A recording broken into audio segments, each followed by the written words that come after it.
Are you lost too, mister? Asked the little girl to the lonely CEO at the airport.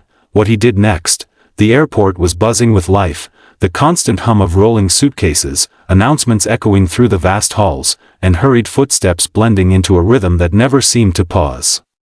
Daniel Mercer, a man who had built a business empire from scratch, stood motionless near Gate 12, staring at the crowd with a look of quiet detachment. Despite the chaos around him, his mind was elsewhere, wrestling with the gnawing loneliness that had crept into his life over the past 3 years. Since the death of his wife, the world had seemed to lose its color. His son, Ethan, only 8, had been the anchor keeping him tethered to life, yet Daniel often felt as if he were drifting in the vast emptiness around him. Today was supposed to be a business trip, one of many that had become routine, yet the very thought of the journey filled him with a sense of purposelessness. As he absent-mindedly adjusted his tie, Daniel noticed a small figure tugging at the sleeve of a tired-looking airport attendant nearby. She was no more than 7, dressed in a faded pink coat that had seen better days. Her small shoes were scuffed, and her hair, tangled into messy braids, framed a face that was far too serious for a child her age. Daniel's curiosity piqued when he saw her look around the terminal with wide, searching eyes, as if she were expecting someone who would never come. His instincts, the ones that had been numbed by business negotiations and boardroom meetings, stirred. Something about her was familiar. Vulnerable, the little girl's eyes locked on Daniel, and to his surprise, she approached him directly. "Are you lost too, mister?" she asked, her voice small but unwavering, carrying an innocence that seemed to pierce straight through him. Daniel blinked, startled. He wasn't used to strangers, especially children, addressing him like this. He knelt slightly to meet her gaze. I suppose you could say that," he replied, his voice softer than he intended. "I'm lost," she admitted, hugging her small backpack to her chest. "My mommy and daddy, they're gone. I don't know where to go." Her words were blunt, almost too adult for her age, and yet filled with raw honesty. Daniel's heart clenched. He knelt fully beside her, careful not to startle her. "Where are your parents?" he asked gently. "I don't know," she whispered, her lip trembling. "I was supposed to meet them, but they never came. Everyone's busy. No one notices me." For the first time in years, Daniel felt a surge of protectiveness that had nothing to do with corporate decisions or profit margins. This little girl, stranger though she was, needed him, and he realized he couldn't just walk away. "Do you have a name?" he asked. "Lily," she said, gripping his hand without hesitation. "I'm Lily." "All right, Lily," Daniel said, trying to steady the lump in his throat. "We'll figure this out together."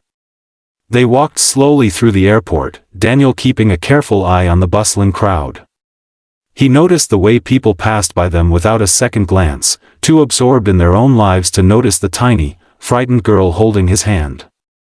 It made his chest ache in an unexpected way. "Why didn't anyone help you?" he asked softly. "I don't know," Lily admitted. "I asked, but people are always in a hurry. Maybe they don't care." Daniel frowned. He didn't want to believe that the world had grown so cold, yet seeing her vulnerability laid bare in the midst of a crowded terminal made him painfully aware of his own isolation. He had been surrounded by people all his life, employees, colleagues, clients, but he had never truly felt connected. They found a quiet corner near a coffee shop, and Daniel bought a small chocolate milk for Lily.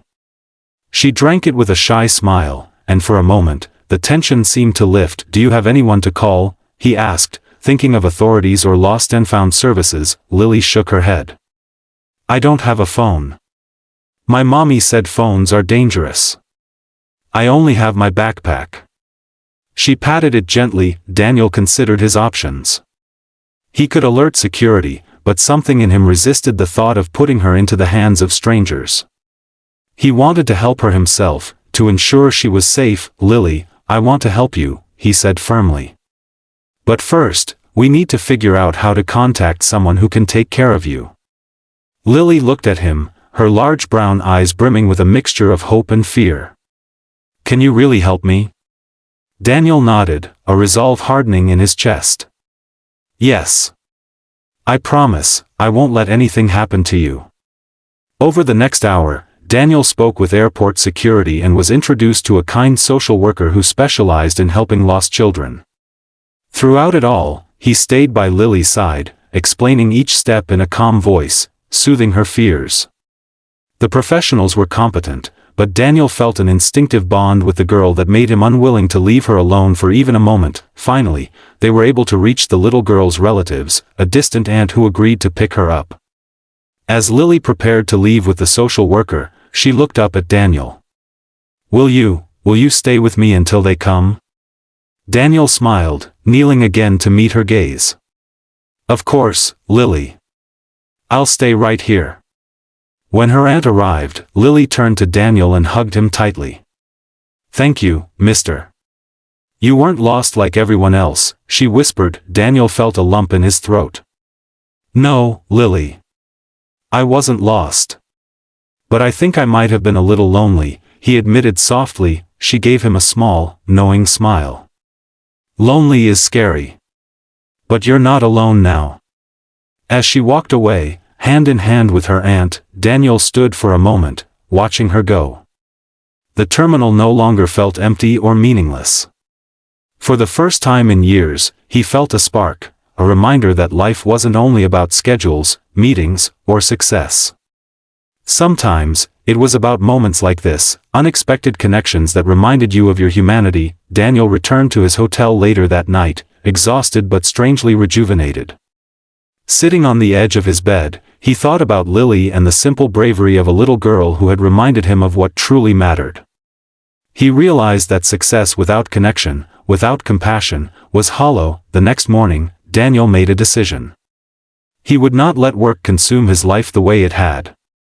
He would make time for meaningful moments, for people who needed him, and for the small joys that he had long ignored. And somewhere in the bustling city, a little girl named Lily would carry the memory of a kind stranger who wasn't lost, because he had found her when she needed him most, and in turn, he had found himself. In the end, Daniel understood a profound truth. Sometimes, to find your way, you only needed to help someone else find theirs.